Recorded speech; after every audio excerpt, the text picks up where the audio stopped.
Hello, guys. Today is April 18th, and this is Jordan, and I'm going to read some daily Bible verses. So today we're going to be in Joshua 16 through 18:28. All right, let's get started.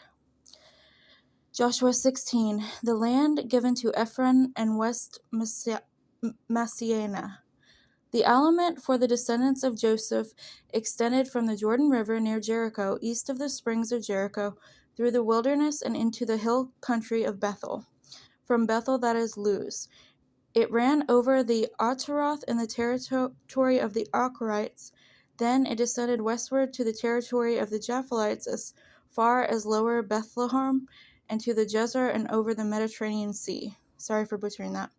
This was a homeland allocated to the families of Joseph's son, Manasseh and Ephraim, the land given to Ephraim.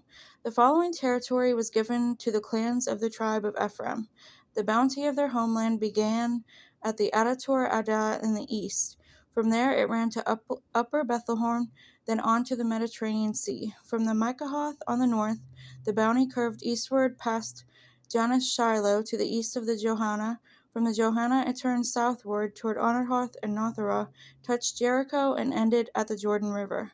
From Tehupa the boundary extended westward, following the Kana ravine to the Mediterranean Sea. This is the homeland allocated to the clans of the tribe of Ephraim. In addition, some towns with their surrounding villages in the territory allocated to the half-tribe of the Manasseh were set aside for the tribe of Ephraim. They did not drive the Canaanites out of Gezer, however, so the people of Ger live as slaves among the people of Ephraim to this day. The land given to West Massian. The next element of land was given to the half-tribe of Massian, the descendants of Joseph's older son. Machir, the firstborn son of Massian, was the father of Gilead. Because his descendants were experienced soldiers, the regions of Gilead and Bashan on the east side of the Jordan had already been given to them.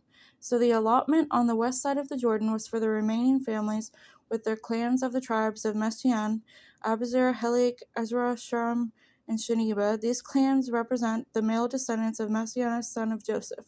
However, Zeplahad, a descendant of Hefer, son of Gilad, son of Machir, son of Massian, had no sons. He had no daughters, whose names were Mahal, Noah, Hagar, Malachi, and Tizur.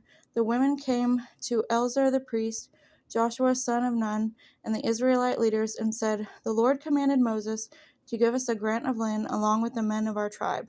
So Joshua gave them a grant of the land along with their uncles, as the Lord had commanded. As a result, Massian's total allocation came to 10 parcels of land, in addition to the land of Gilead and Bashan across the Jordan River. Because of the female descendants of Massian received a grant of land along with the male descendants, the land of Gilead was given to the rest of the male descendants of Masson.